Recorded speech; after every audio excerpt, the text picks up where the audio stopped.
நல்லதா 4 விஷயம். 1, நீங்கள் செஞ்சிட்ருக்கிற ஒரு நல்ல விஷயத்தில் உங்களுக்கு பயம் வருதுன்னா கவலைப்படாதீங்க. நீங்கள் அந்த விஷயத்தை கவனமாக சரியாக செய்யணும்னு உறுதியாக இருக்கீங்க அப்படின்னு அர்த்தம்.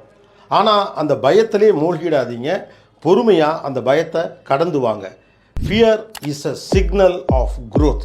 அதனால் திரும்பி வந்துடாதீங்க, தொடர்ந்து முன்னேறுங்க. 2, உங்கள் தவறுகளை ஒத்துக்கொள்வதில் ஈகோ இல்லாமல் இருங்கள். அப்போ தான் அந்த தப்பை சரி செய்ய முடியும். இல்லைன்னா அந்த தப்பை சரின்னு நிரூபிக்கிறதுக்காக தேவையில்லாமல் டயத்தை வேஸ்ட் பண்ணிக்கிட்டே இருப்போம். அதனால் ஒன்றும் நடக்க போகிறதே இல்லை. தவறுகளை ஒப்புக்கொள்வது தான் துணிச்சலின் முதல் படி. 3, லைஃபோட கேம் சேஞ்சர் கன்சிஸ்டன்சி தான்.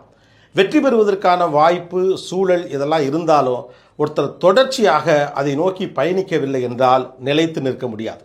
அலுப்பில்லாமல் அயராமல் வெற்றியை நோக்கி பயணிக்கிறவர்கள் பெரும் திறமைசாலிகளை கூட பின்னுக்கு தள்ளிவிடுவார்கள். Consistency is the key. 4, நம்ம கனவுகள் நனவாக ஒரு நல்ல காலம் வரும் அப்படின்லாம் காத்து கிடக்காதீங்க. அப்படிலாம் ஒரு காலம் வரவே வராது. உங்கள் ட்ரீம்ஸை மட்டும் வச்சுக்கிட்டு ஆக்ஷனே எடுக்காமல் இருந்தீங்கன்னா அது வெறும் ஃபேண்டசி தான். ஒரு ஸ்டெப் எடுத்து வைங்க. டிசப்பாயின்மெண்ட்ஸை ஃபேஸ் பண்ணுங்கள், லாஸை ஹேண்டில் பண்ணுங்கள். அதுலேருந்து கிடைக்கிற லேர்னிங் தான் வெற்றிக்கான முதல் புள்ளியை வைக்கிறது. Download ShareChat.